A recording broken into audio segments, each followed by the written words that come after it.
Okay, a quick update on GullyBot progress and changes, and then after that, um, the first part is the part people probably mostly be interested in. Then after that, there'll be kind of a discussion of what would normally be our internal discussion on some decisions and changes we want to make in the future. So I took out a block of text that was up here that kind of explained the um, the claim that GullyBot was making and moved it on internally in here. Um, So it starts out. So the title says "Help me improve this analysis." We may be changing that. Talk about that more on that later. An interesting feature is now when we have a statement in here in Gollybot where it says it's based on a certain number of claims, the system will dynamically generate that. So as we're adding more claims, the number will update automatically. Also, this percentage here that says how confident Gollybot is in the claim, we will that automatically pulls. And we hid the number at the beginning here because the feedback I got was that people were seeing a big number and they're thinking, are people voting? Is it all this? So, in order to do that, we changed this first sentence to say, based only on the 28 claims I've been told so far. There's probably a better way to phrase that, but we're trying to imply it's really just based on the claims. It's not voting or anything like that. So far, and the so far implies you can give us more information and you can change Gully's mind. Um, I'm confident, 99%, that you should take the COVID vaccine if recommended by the CDC. And then we invite participation. If you feel I'm incorrect, please tell me what I'm missing on Twitter. And then this is another thing that we added recently, which is click the more info link to see the claims this is based on. Because a lot of people didn't even see the more info links and didn't understand how to navigate the program. So another change we made is I hid all the other claims, the top level claims, because this is enough information and the screen was very cluttered. So this allows them to start exploring and kind of have context before they see everything else. Now, when they click in here, they do start seeing numbers. So that was one of the features we added toward hides the number at the beginning. Um, and if they notice, the numbers will add up to 99%. Now, the score 99%, in my opinion, right now is too high. So one of the changes we'll be making is adding in claims and adjusting the claims to where that's a lower percentage. But we'll go over that in detail in a little while. Actually, those are that's kind of the main update of the changes we've made. And now I'm going to transition into talking about some potential changes in the future and decisions we have to make. So I'm going to kind of go through these. They will significantly reduce your chance of getting sick due to COVID-19, and the next one is they will significantly reduce your chance of death and severe disease due to COVID-19. So in this case, I think this one should just be death. I think severe disease should be included up here. Now, this is Vicky's, my researcher that's helping me out with this and collaborator.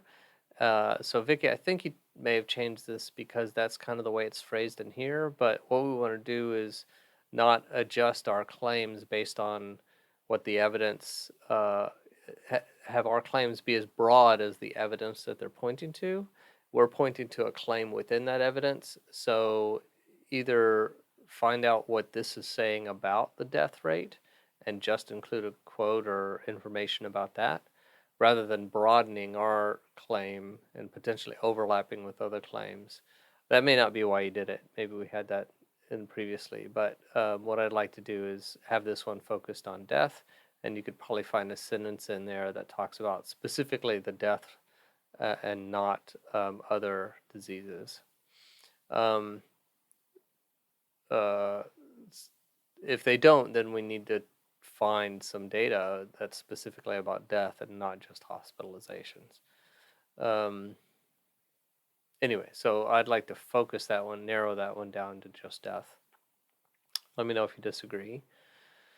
And reducing the spread of COVID-19, what's interesting, like we discussed, the information from Jubilee, where her concerns were that there might be negative social effects. I think this belongs in that, but probably underneath it, because I think there was more than just that. Will it, in their mind, it may actually increase the spread of COVID-19 by having these vaccines. So we need to have someplace to have that debate.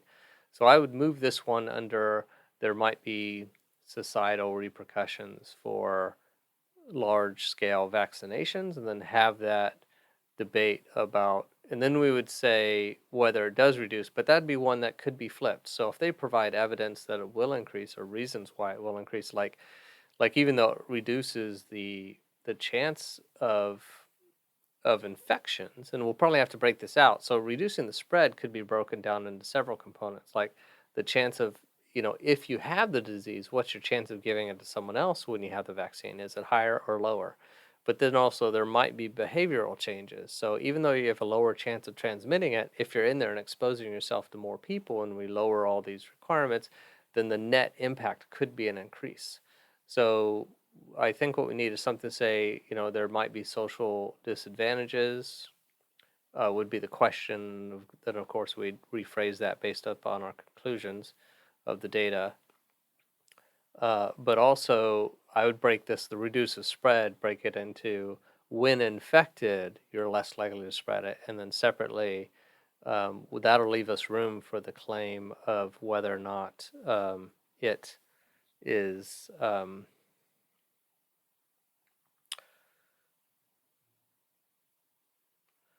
Whether or not the net result will be a higher spread.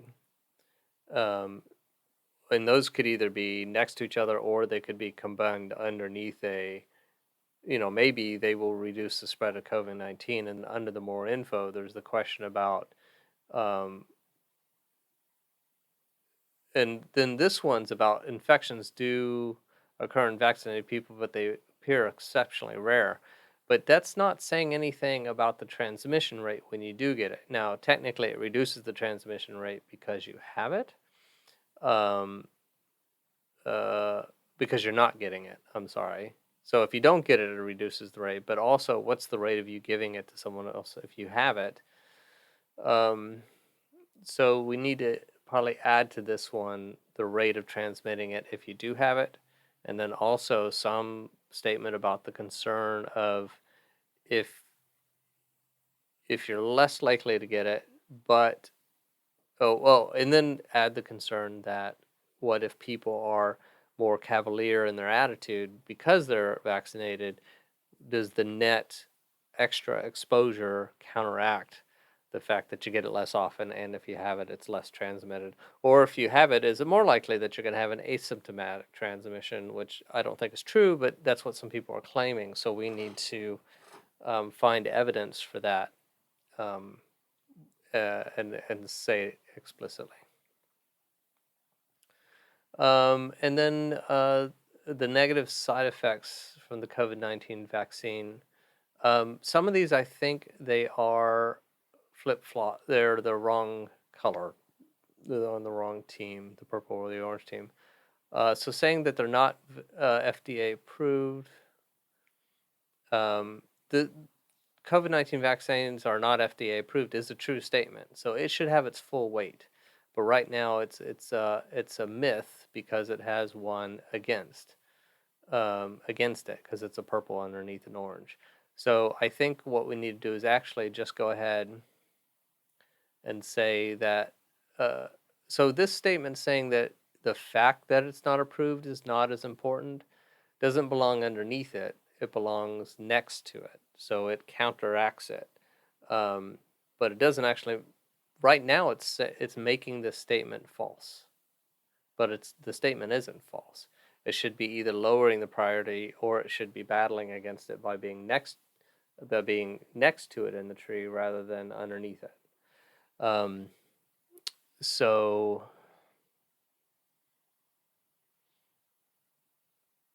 and actually this doesn't seem to say if this is just evidence of why why it isn't FDA approved, then you might go ahead and I think something else is a lot of the times we are putting the evidence in a separate claim than the statement, but when I suggested that, it was only in certain circumstances, like at the very top level, um, or where we want to leave room because we know someone's going to argue it with other claims, that we want to break that down. But I think most of the time we would want to move it up. So I personally would leave this one at full strength, being true, and I would just put a claim in here, some evidence in here, a link to something that says it's not FDA approved yet.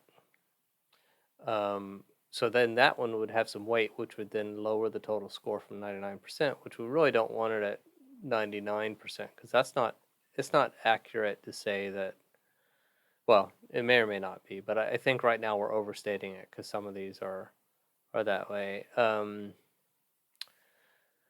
This one, probably it is good that it's false, because there's been people have looked into it, and if they think it's going to be infertility, then we need them to come back with some evidence. So we need to say that people have looked. The CDC says there is no evidence. So if you have some evidence that you think they didn't cover, then you need to bring it up. So that one's correct. But I think some of the same thing with the DNA. So like this, it's a new type of vaccine. This now is false because it has a purple one underneath it. But it is a new type of vaccine. So this one should be 100% true again. So if you just look and make sure that these numbers kind of make sense, this should be above 0 somewhere. And these should be considered. So right now it says myth con. It should be true con. Actually, I can't remember the word it uses rather than myth. But this one should be true, and it's false right now.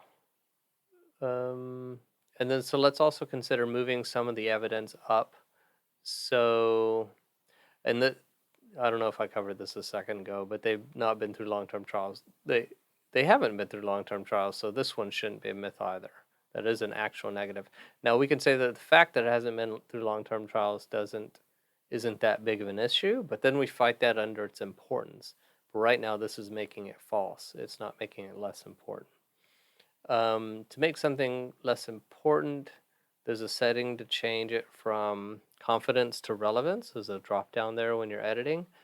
But let's try leaving it full strength right now, because I think the fact that there's not been long-term trials is then that one should be 100% true, and it should be outweighed by the fact that it has had clinical trials, that it has had animal testing.